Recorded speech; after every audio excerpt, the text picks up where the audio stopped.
And it is recording, as you may have gotten your message. While we're through this meeting, I'd like to note that this meeting will entertain discussion and comments from both of the committee representatives. But if we're voting on anything, and there's two items, that it will be the executive committee meeting, executive committee members that will be voting on that.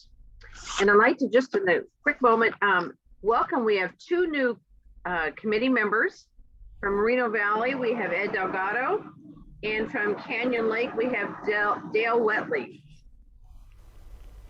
I apologize, Yes, I'm at home today in quarantine. So the gardeners happened to be here at the same time our meeting started. So I apologize. So we're going to begin with the Pledge of Allegiance as we always do. And I would like to have Mr. Chris Barajas lead us in the Pledge of Allegiance. Thank you, Chair. If you'll all join me, please right hand over your heart. Ready, begin. I pledge allegiance to the flag of the United States of America and to the republic which stands one nation under God, indivisible, with liberty and justice for all. Thank you. Thank you, Mr. Barajas. Okay, we are now on roll call. Janice, can you please do roll call?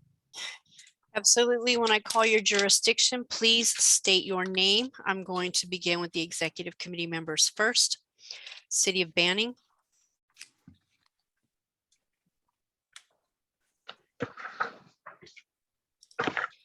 City of Beaumont. Mike, Laura, Calamasa. Canyon Lake. Dale Welty, Welcome. Corona. Jackie Casillas. Eastvale. Mark Donahue, Mark, you're a TAC member, correct? Mhm. Okay, this is executive committee members. Hemet, Russ Brown, Harupa Valley, Barajas, Lake Elsinore, Brian Tisdale, Menifee, Matt Leesmeyer, Moreno Valley, Ed Delgado, Murrieta, Lori Stone. Norco, Kevin Bash. Paris, Rita Rogers here. Riverside, San Jacinto, Crystal Ruiz here. Temecula. Marianne Edwards. Happy New Year. Happy New Year, ma'am. Wildemar, County District 1,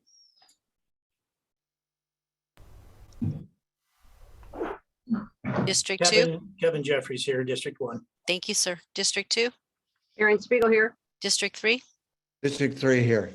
District 5, Jeff Hewitt here. Eastern Municipal Water District,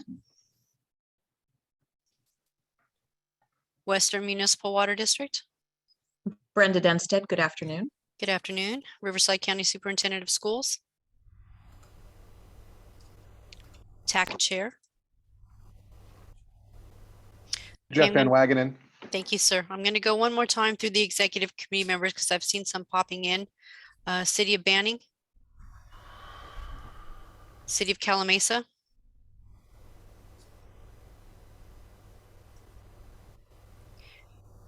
Mrs. Hewitt, can I get a verbal audio from you? Yes, I'm here. Thank you, ma'am. Eastvale. And Riverside. Okay, that concludes roll call of the executive committee. And now I will conduct roll call for the technical advisory committee. City of Banning, Good afternoon, Doug Schultz. Beaumont, Todd Parton. Calamasa. Wendy Hewitt. No, this is the TAC, ma'am. Bonnie Johnson, are you present? Canyon Lake. Corona, Jacob Ellis, Eastvale, Mark Donahue. Hemet, Rupa Valley, Rod Butler here. Lake Elsinore, Jason Simpson. Menifee. Good afternoon, Armando Villa. Good afternoon. Moreno Valley, Mike Lee. Murrieta, Kim Summers. Norco, Kevin Bash. Paris, I'm sorry, Norco, do we have Andy Okoro present? Not sure. Sorry, I shouldn't have said, I'm not here. That's okay, sir. Riverside? San Jacinto? Good day, Rob Johnson here. Sorry, Thank you. delay. No worries. Thank you, Rob. Temecula? Aaron Adams. Wildemar? Good afternoon, Gary Nordquist here. Hello, Gary. County of Riverside? Jeff Van Wagenen. Thank you. Eastern Municipal Water District? Good afternoon, Danielle Coates here. Hello, Western Municipal Water District? March JPA? And Riverside County Office of Education?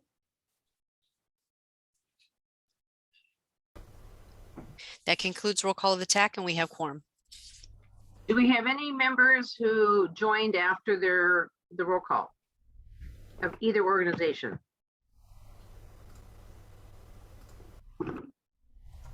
Okay, because I thought Western was here. Okay. Western Municipal Water District? Okay. We'll now move into public comment. At this time, the public can address the committees, I'll use plural, regarding any items listed on this agenda. Members of the public will have opportunity to speak on agenda items at the time the item is called for discussion. No action may be taken on anything listed on the agenda. Do we have any public comments? I have no requests. Is there anybody wishing to address this board?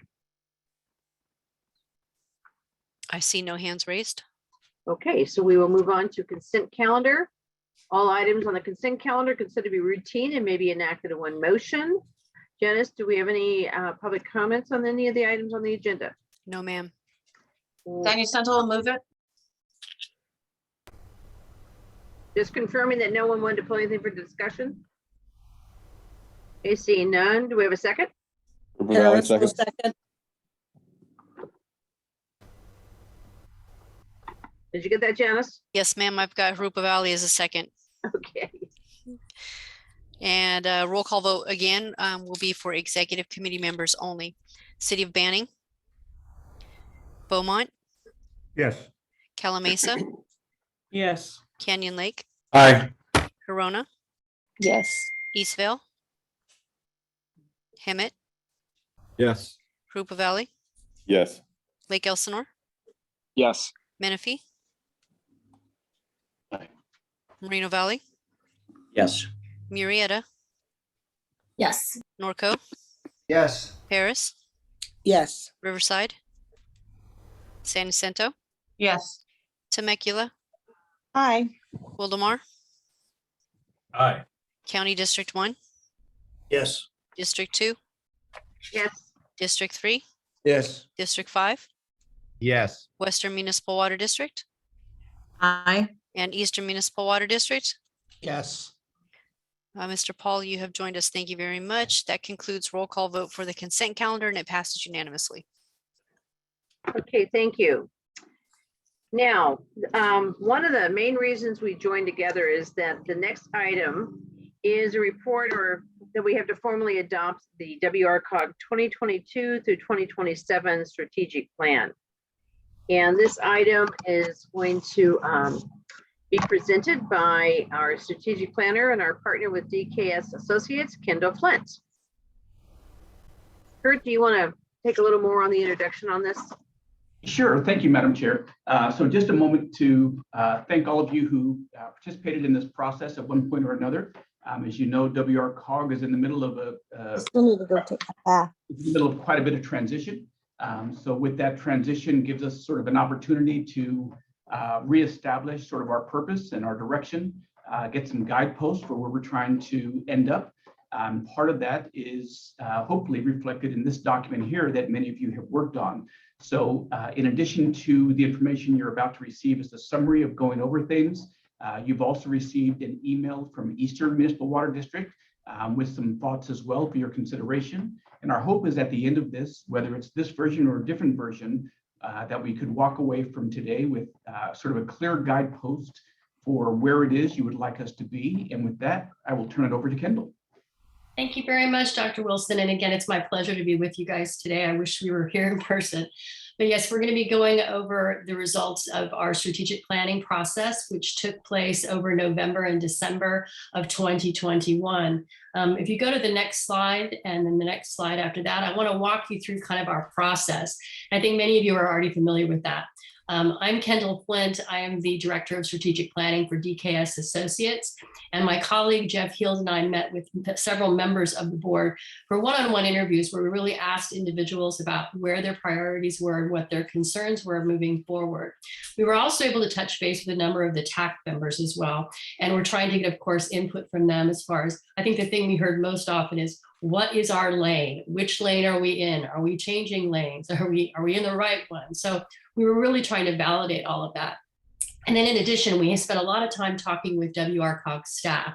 And that was really to get our hands wrapped around what projects and programs were currently in place, what challenges were ahead, and basically what the staffing levels look like moving forward.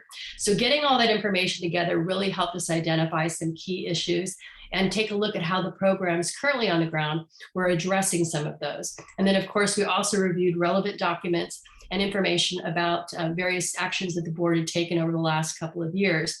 And as Dr. Wilson mentioned, there seemed to be an overall idea that they really wanted to take a moment and really focus on what the true job was of the COG and its members and how to best position it for future success. Go to the next slide, please. And as part of this, we developed with the group having a workshop on December 3rd, mission, vision, and goal, mission, vision, value, and goals. So everyone that participated was asked to provide sort of their narrative about what they thought that might look like. And then our staff went ahead and sort of combined that all together and came up with this mission statement. So if you go to the next slide, the mission of the Western Riverside Council of Governments is to facilitate, plan, and identify funding opportunities for critical infrastructure projects and programs that benefit its member agencies and the communities they serve. So it has some flexibility, but it also basically really looks at ways to facilitate and find funding. Those were the things that kind of thematically we heard throughout the day and throughout our other conversations. Then we look at a vision statement. That'll be the next two slides here. A vision is what the agency wants to look like in the future. So it is an actively looking aspirational about what will happen down the road. And in this case, if you go to the next slide, the Western Riverside Council of Governments provides a strong regional voice representing the interests of its member agencies, securing funding and facilitating investments in transportation and infrastructure to ensure a sustainable, safe, and economically strong region. And again, this was really came out of the conversation that we had with the various committee members as to what they saw success look like in the future. And clearly it means that the WRCOG is a critical partner with its member agencies in delivering on those funding opportunities that facilitate infrastructure that positions the entire subregion for success in the future. If you go to the next slide, this relates to core values. And interestingly, while the agency did have some idea of mission and vision previously within its incorporation documents, we really couldn't find anything that really identified the core values of what its members really want to make sure that they're enforcing. And core values, again, are a set of ideals that go across all the various projects and programs, from everything the way that the business of the agency is conducted to the way that its employees interact with each other and interact with the board. So the executive committee identified 8 core values, and they were integrity, transparency, collaboration, innovation, diversity, accountability, sustainability, and inclusion.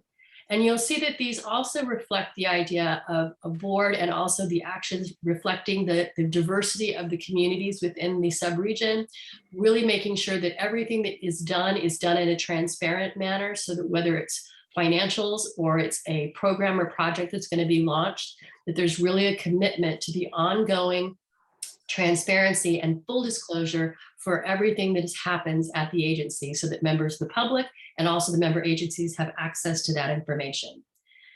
So following that discussion, we started talking about goals, and I believe we have 7 goals. So we'll go through these one by one.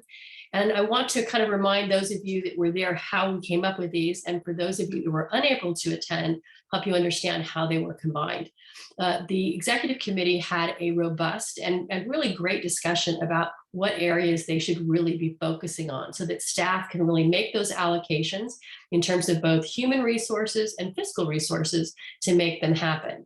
And then members were asked to identify individual things that would illustrate the achieving of that goal. So for each one of these areas, you're going to see an overall goal and then some subsets of things that are going to be done in order to fulfill that goal down the way. So our first goal going forward is to serve as an advocate at the regional, state, and federal level for the Western region. Now, this is really interesting because overall, one thing we heard literally over and over again was really a desire for WRCOG to really have an active role and an active voice for its members, both at SCAG, at the state level, and at the federal level.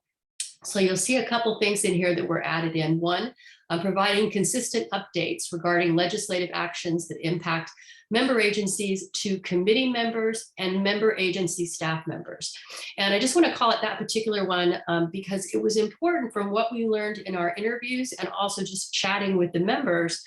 Not all staff members were aware at the agency level of the various legislative platforms, and there were some board members that weren't aware. And there is, in fact, work that is being done. So this really just solidifies that when that information is distributed, it would go to the city managers and county administrator, as well as the board members, so that everyone on the TAC and the committee would have that information at their disposal.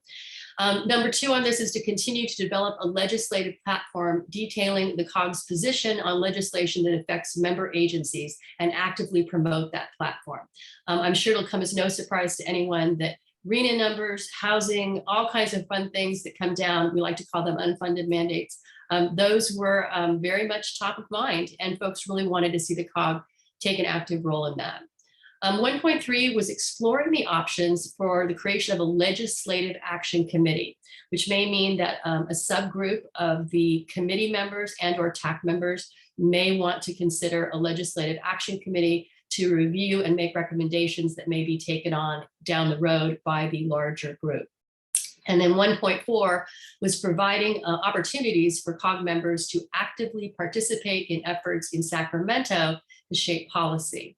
Several other COGs in the state have voice trips or other things where they go to Sacramento, and without making any commitment to the level of that sort of thing or what it might look like, the group really did want to see if there was some sort of action that was taken that allowed them to get in front of not only your own legislators, but legislators that may be coming from surrounding communities that we might be able to connect with to leverage support for policies and programs that are important to the COG. The second goal really identifies one thing that everyone agreed with across the board, and that is basically show me the money. Identify and help secure grants and other potential funding opportunities for projects and programs that benefit member agencies. I'd like to point out that the COG has already done a really great job of doing that. That was one thing that the executive committee members did point out, that the accessibility of the COG for applying for grants, identifying when they're coming out, that these were all really critical. So the 3 things in here really are more of a commitment enhancement. You're already doing these, but track and provide updates on regional, state, and federal grant opportunities of interest to the COG and its members. And when possible, 2.2, provide staff support and or access to consultants to research and prepare those grant applications. And one thing that's really important about this, which we did talk about in the committee, is that when there's limited grant funds out there and multiple agencies are going after it, it's really important to collaborate with your neighbors to make sure that you are not cannibalizing each other, but that in fact you are working together as a region to secure the most money you can for the most projects that will benefit regionally.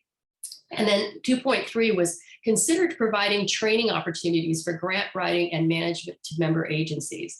As many of the TAC members probably know, A grant is a blessing and can also be a curse in the way that you have to basically report back and track all the spending. So having a good training opportunity for some of the member agencies to work with the COG to learn how to apply for and administrate grants seemed to be a top priority for the group on that day. Goal number 3, this really goes to solvency and stability. And I think for all of your member agencies, this is pretty much top of mind for most. We want to be fiscally viable. We want to manage funds in an appropriate and transparent manner. And so to this extent, we have 3 things that were laid out. One is to maintain sound and responsible fiscal policies.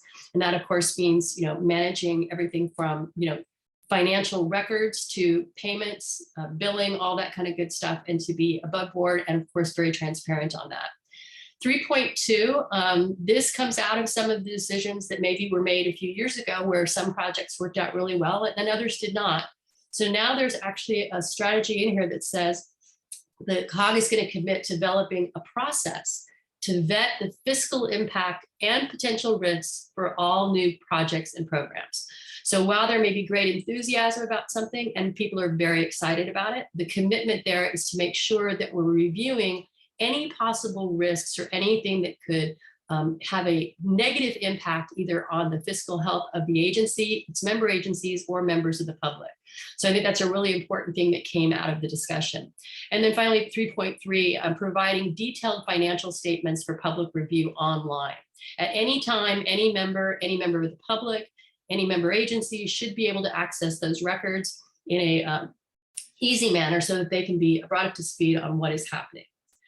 When we go to goal number 4, this becomes communications. And one thing that's great about the COG is you actually have a communications officer, which is a great tool. And the idea here is really to communicate proactively about the role and activities of the Council of Governments. Many of your constituents, and this is not unique to this area, it's true all over California, they're not really clear on what the COG does in terms of the layers of government that we see. So the idea here, of course, is to make sure that there's a clearly defined messaging that is going out there. The first one of this, 4.1, is to develop a communication strategic plan. And actually your staff is already working on that. I'm not sure at this point, but they may have actually already presented that. But that is in process, so that's a great thing. And this just basically memorializes that commitment ongoing. 4.2, to use social media to disseminate positive news, milestones, and accomplishments throughout the region. There were a number of articles that perhaps had a negative bent on some of the previous programs related to energy.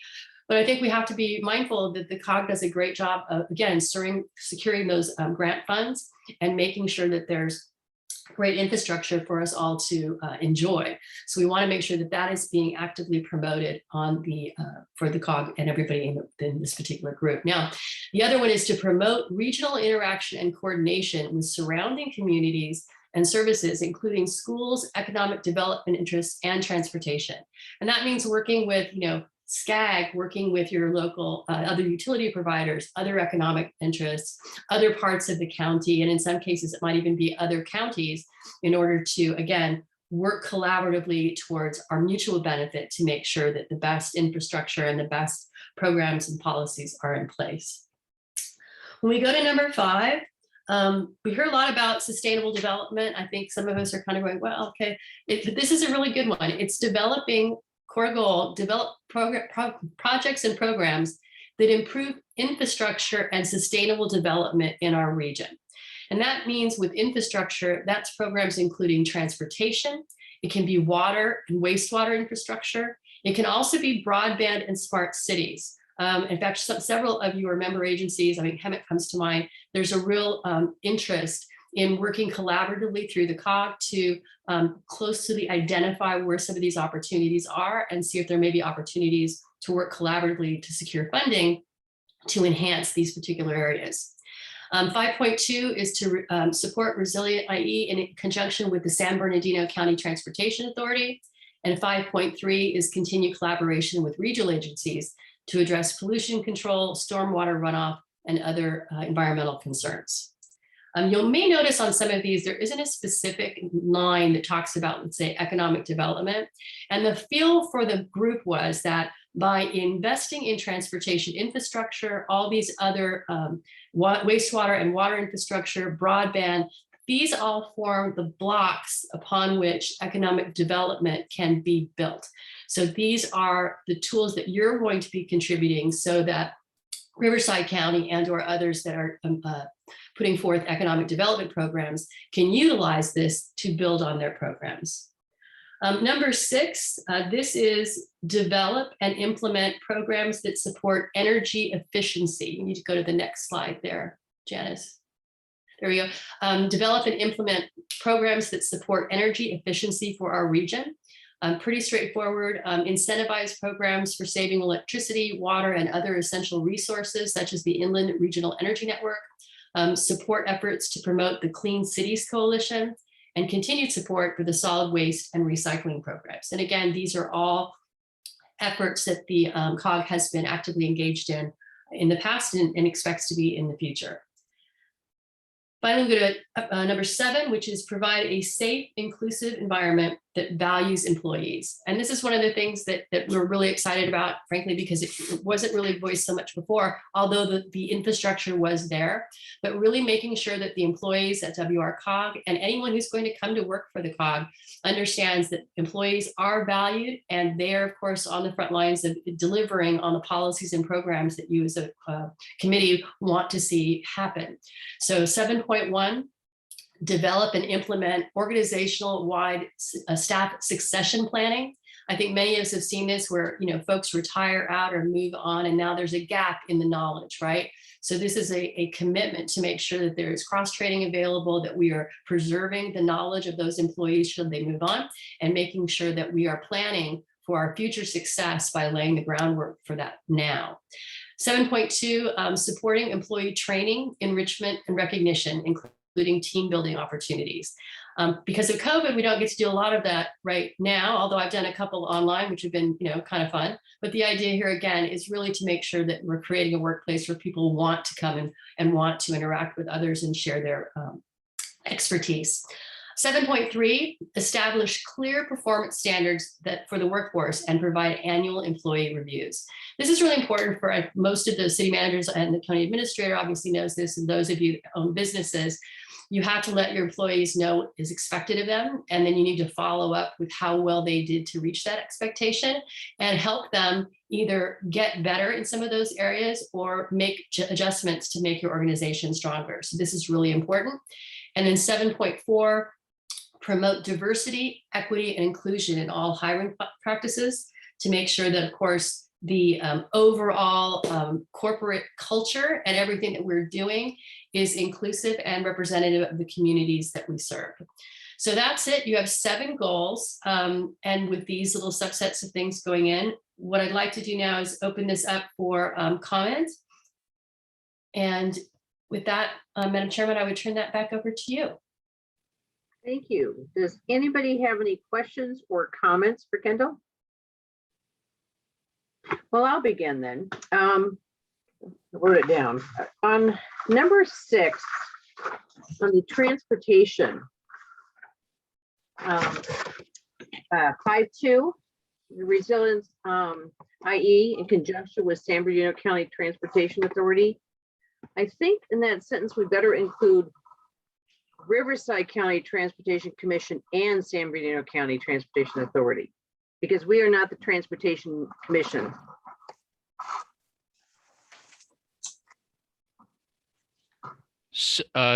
Supervisor Spiegel, it's written that way because Resilient IE is actually a grant that WRCOG and SBCTA are co-managing. We are the grant recipients, and that's why it specifically says that. Well, then we need to note that, because that if you're not aware, then you don't understand that. I just want to be careful, because if we put this online, which most strategic plans go online, we would make sure that the reader is understanding what, and if it's taken out of context, like my question was, then we're not looking at our best. I just want to make sure that people have the answers, and we give the answers before they ask the question. Kendall, perhaps we could insert the word grant into that goal, or effort or project. Absolutely. And there's nothing to say that we also can't put in a footnote in the strategic plan that basically explains the relationship between the grant, the COG, and the other agencies. Thank you. Anybody else have a question or comments, some direction? Danielle. Thank you, Chair Spiegel. Danielle Coates on behalf of Eastern Municipal Water District. I just wanted to first note that this is a really exciting time for WRCOG, and we're very enthusiastic about this investment in the strategic plan. So I did want to call out the fact that we did submit a couple of comments more geared to be constructive in this process. And I just wanted to raise maybe one or two for consideration, specifically looking at goal number 6, where on page 2, it does reference the resilience, but page 6 speaks to efficiency. So in general, the item talks to developing and implementing programs that support energy resilience for the subregion. I would note that this goal, when you look at the strategies for implementation, they speak to a broader effort that does go beyond energy. And I wanted to raise that as a point for conversation with the group, because WRCOG has elevated the region in the resilience conversation. That's been very helpful for some of the, maybe not necessarily the jurisdictional members, but speaking as a special district member, that's been helpful in elevating the region in areas where we might not otherwise be viewed as leaders, but they've been helpful specifically looking at the climate action planning investments that have been made.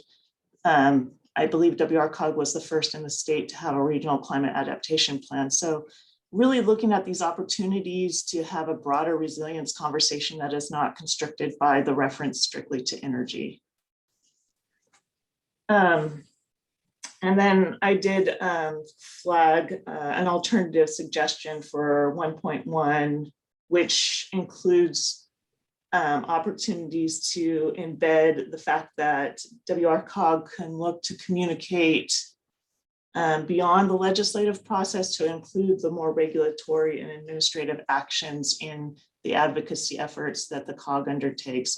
As was pointed out, RENA might be an effort, or communicating with HCD or any other state board more on their regulatory actions, or to the administration in just elevating the good works of the region. So I thought that was important to possibly flag.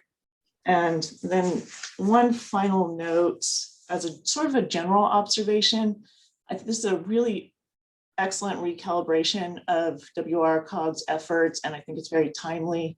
But I don't know if we want to, or if the COG and the members want to really constrict this entire effort to a 5-year strategic plan update. As we are talking about a recalibration, we might want to look to making the life of this initial offering to be maybe somewhere along the lines of 3 years, to allow for a pivot at the 3rd year, to allow for the COG to really roll out a new vision that can be taken into consideration at 2025. But again, I just throw those things out there for the consideration of the executive committee and the technical advisory committee members. Kendall, are you following all that she has said? I am, and with your permission, I'd love to address some of those. I think we're looking at some word changes that are up there right now, and we found these as submitted by Danielle and her staff to be actually good ones. We would support making those changes as they're listed here. I think the only area, and again, it's at the pleasure of the committee, the strategic plan traditionally is done in a 3 to 5 year window. And what we normally suggest is that within every 6-month period, you kind of check in to see where you're going with these things, but that you do in fact update it every 2 to 3 years. So even though you have one now that may be looking at a 5-year horizon, it would be expected that you would come back in 2 years and make any adjustments or pivots, as I think a member said, in order to be productive going forward. But it's really the pleasure of the committee as far as how you'd like to move forward. And Janice, I wonder if you can go backwards one slide. So this right here, we think these changes are actually good changes and would encourage the committee to consider making those along with the change suggested by the chair, as well as the ones that are on the next page. So these are basically cleaning up some language, and I think correctly so, that we are looking at resilience more than in just energy, but in other pieces. Thank you, Danielle. Chris Brajas.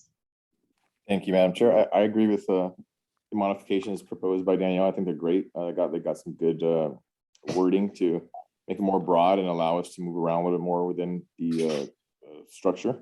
And I agree with Kendall. I think we need to be revisiting this. As you guys all know, this is a large board, Council of Governments, and as you guys know, we change a lot. And I want to make sure that whatever direction we're setting now can be referenced and reviewed consistently within reason to make sure that the body still wants to go in this direction. I especially like, and I think Kevin might speak to it right after me, I like the legislative committee thing. I think we need to definitely be more vocal, more active. We need to be in Sacramento as a body. And as I've shared before, and some of our colleagues have as well, we need to have that single, generally speaking, voice on what is important to us, our residents, our constituents. So albeit those minor modifications, I am super happy with the results. I think this lays out a plan as we continue to improve and move the COG forward. Thank you. Thank you. Kevin Mesh. Yeah, just to piggyback off of Chris, I'm really happy with this. The legislative platform, I'm very excited by. I think it's something we need. I think that WRCOG, because of this, I'm hoping will play a major role in representing our region, which, as we've all discussed from time to time, we're really not very well represented just as a body in the Western region, in fact, the entire Inland Empire. So I'm really pleased with this. The additional wording changes I think are excellent. I'm very pleased with this. It was a long time coming, and I'm super happy about this. And I believe that we've already voted on this in Norco, and we got a 5-0 vote, so I'm pretty happy about all this stuff. Thank you. Thank you, Kevin. Marianne Edwards. Thank you.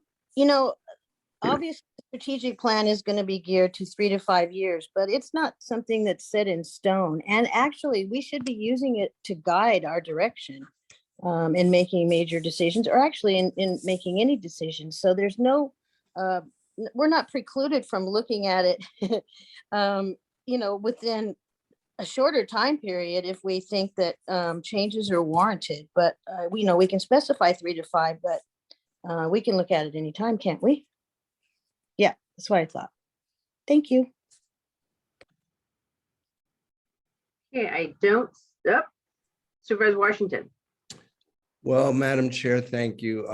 Likely, I'm not going to be able to say anything that hasn't already been said, but I will compliment what has been said.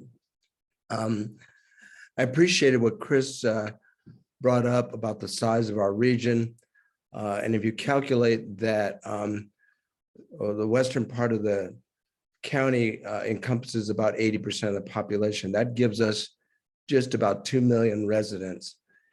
If Western Riverside County was a state, we'd be number 38 by population. So we are a large region, and I think it behooves us to leverage that size and gain greater influence, not only in the region, but up and down the state.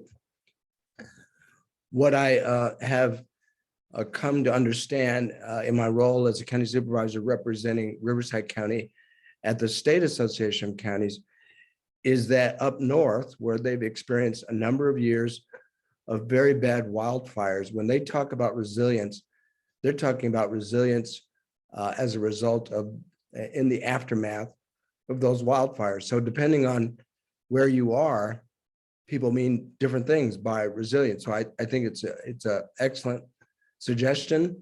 to strike the word energy and let us define resilience, but also come together with other parts of the state to have discussions around what resilience means and how we can support one another in different subregions. So I'm in support of this. I'm in support of the recommended changes as well. Thank you. Brenda Denstedt. Thank you, Madam Chair.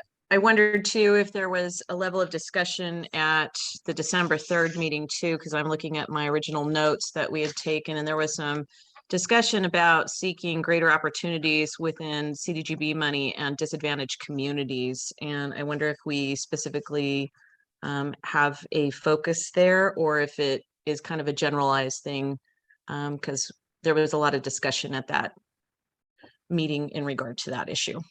Yeah. Thank you. The section in grant funding, CDBG is a grant process. So we would be looking at that as a subset within that particular task item. And the idea would be that the COG would assist the agencies in identifying those opportunities should they come forward. So it is inferred to be in that particular section.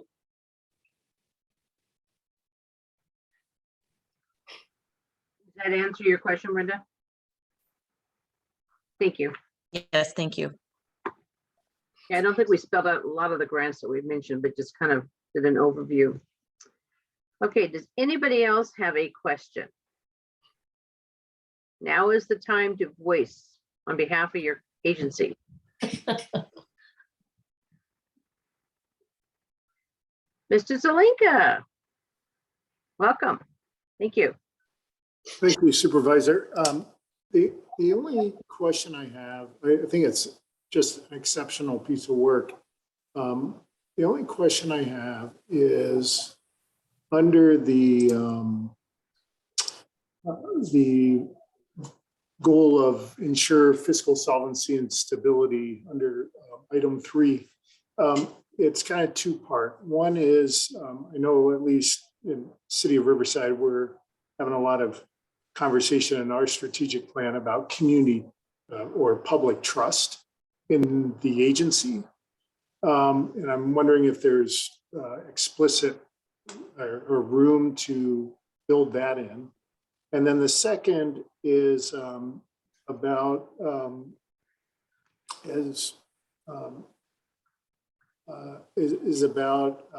the notion of, and I know we're talking about financial risk and vetting fiscal impacts and potential risks. I also think kind of in the long term, as we're all members of a joint powers authority that create WRCOG, is kind of the long term, minimizing the long-term financial obligations of the agencies comprising that JPA. Wondering if there's any room for the trust side of it or the long-term financial obligations of the partner agencies. If I may address that in two parts. One, 3.2, which is basically developing a process to vet the impact and potential risk. I think that most of the members understand that there is definitely a challenge with the previous energy project that did not go as well as planned.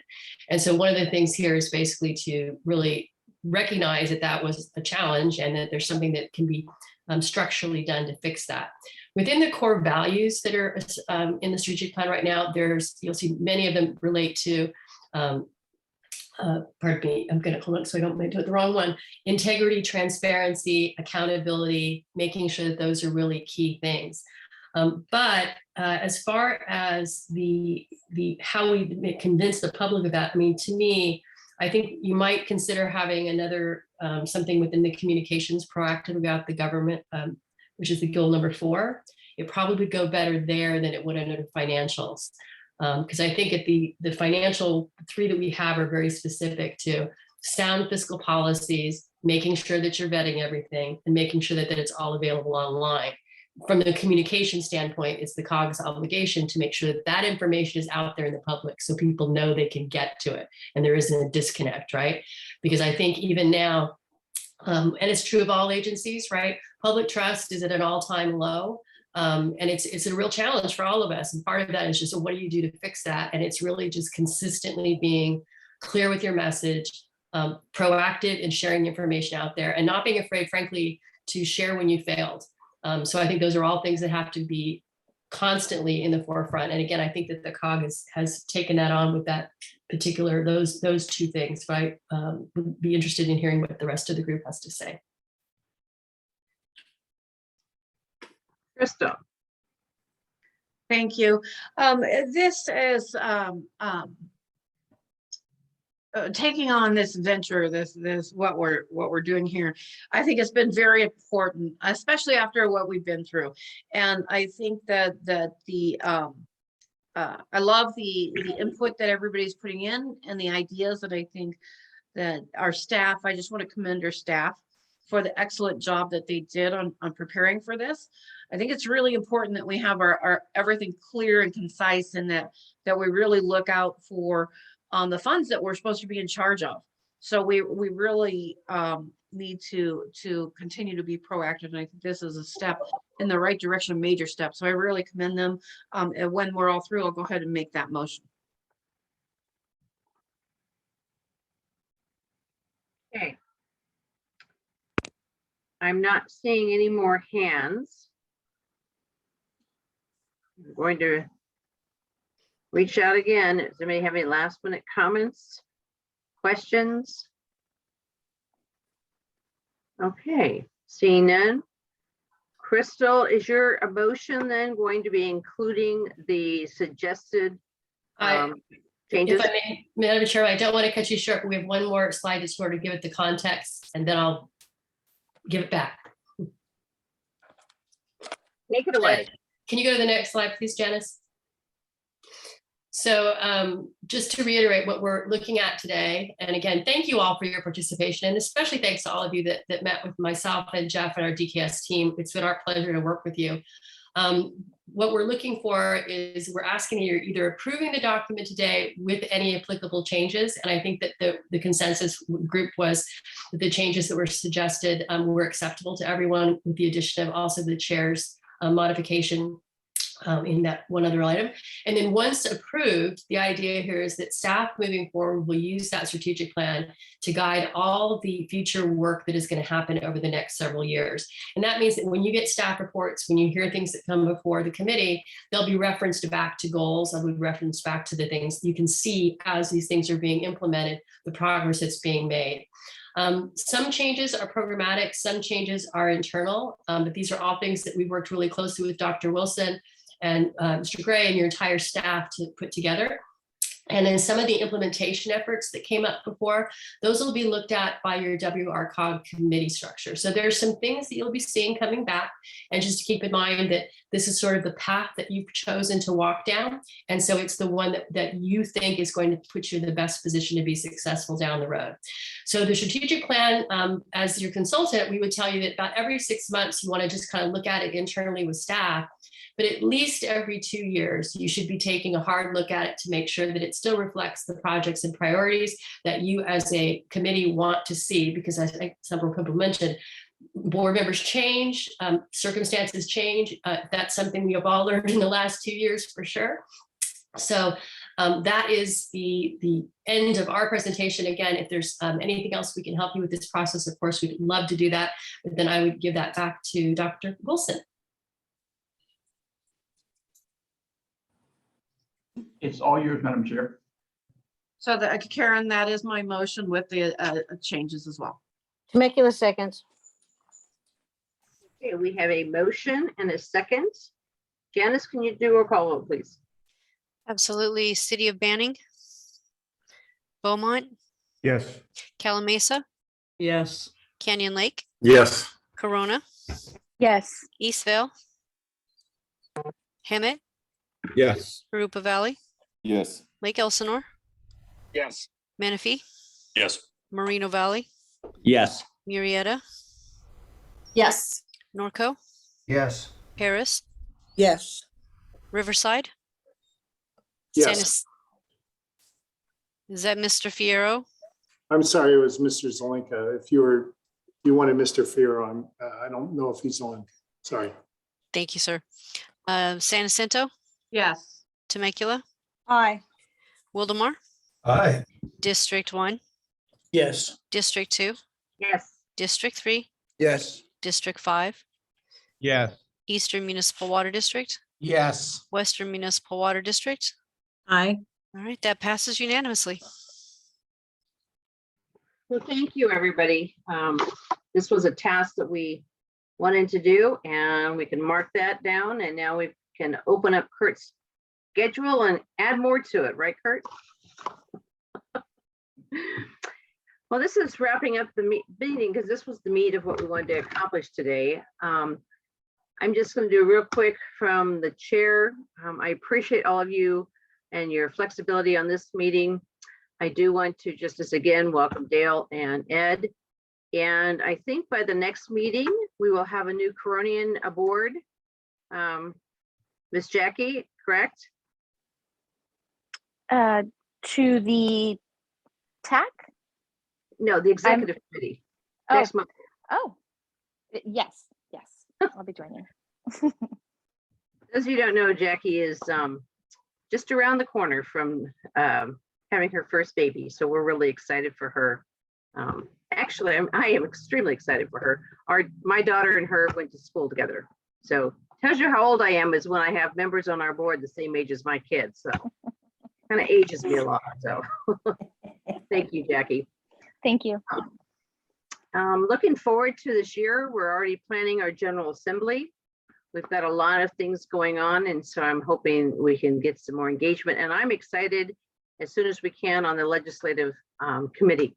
I think that's something that everybody here has been voicing a necessity, and we will be moving forward as quick as we can once we get this all approved and situated. So I'm going to pass this to Dr. Wilson for his update. Well, thank you. And in the interest of brevity, I'll just echo those same comments. I want to really thank everyone for taking the time. I know schedules are not your friend and you're very, very busy people. So we appreciate you indulging us in this process, and it's going to be very beneficial to us. And you'll start to see some of the fruits of that as early as next month. Thank you very much. Okay. Do any of the members have any comments? This is Ed, Madam Chair. Thank you for welcoming me, and I'm looking forward to being part of the WRCOG. We look forward to having you become actively involved. No other comments from our members?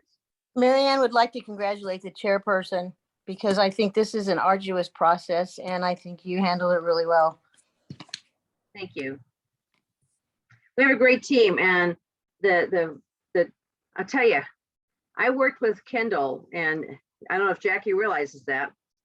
Kendall was the one that did our strategic plan back in Corona when we had our first ever strategic plan for the city of Corona, and we were over 100 years old and never had a strategic plan. So Kendall was the one that we chose, and she came and we did community meetings and had stick-em notes all over the place, and it was very intense on that one. This wasn't as intense because we don't really appeal to the community as much, but we appeal to all of our members. And if Kendall couldn't get us at the meetings, she tracked you down and called you. I'm sure many of you received those phone calls because it was really important for the input of all of our agencies, because we all may be cities or maybe water districts or whatever we represent, but each one is different. We bring something different to the table, which means that we have different points of view, different needs. And that's why it was important that Kendall reach out to everyone. And I want to just thank you for participating and not hanging up on her, because we got to give us a much better, concise information about who we are and what our plan is long-term. I see Russ Brown, you have a question? Yes, thank you, Madam Chair. Again, I echo all the comments that others have made already. This is quite an undertaking, and our city recently went through a very similar process, and I'm pleased to see that this is right in line with what the city of Hemet has been doing, and actually in all of our staff reports, we reference specific strategic aspects of the strategic plan. And that's one way of keeping right on track that we're following up. So I'm pleased to see this. And just a quick housekeeping question. Now that we've made some slight modifications, I presume we'll all be getting a clean copy of this sent out to us. Yes. Kurt's nodding us to acknowledge that. Thank you very much. And I forgive me, I thanked everybody here, but I didn't thank the staff. And I know that Chris is on here and Janice, and I, without going through the names, want to thank the staff, because I know that Kendall reached out to all of you because you're an important part. So important, as you saw, one of our goals is to certainly give you the best tools to meet our requests of you. So just understand is that was a big conversation in some of the meetings that we had with Kendall. Marianne. Yes, I'm just wondering that how would you like us to invite you to come to our council meetings, or WRCOG to come and do a presentation? Do you just want us to, just set it up through normal channels? Any way that works. Yeah, any way that works for you is fine with us. Okay. All right. And then let me get this clear. You're talking about having Kurt come, right? You're not Yes. talking about Kendall. No, Kurt. Yeah, Kendall's going to cut that umbilical cord soon. Well, so to speak, I think, huh? But yes, and along the lines of we are pledged to communication, and that's certainly one way to get the message out about WRCOG. And the first thing we are going to do is correct any misinformation, and that'll go a long way to improving the reputation that WRCOG has. So I'm very, very optimistic. I think it's been a great process. Any final words? Okay, with that being said, our next meeting for the executive committee will be February 7th. It will also be Zoom. And then the TAC committee will be meeting February 17th at 9:30 on Zoom. If no more business, we will adjourn this meeting until those dates. Thank you all for being here. Bye. Bye. Thank you.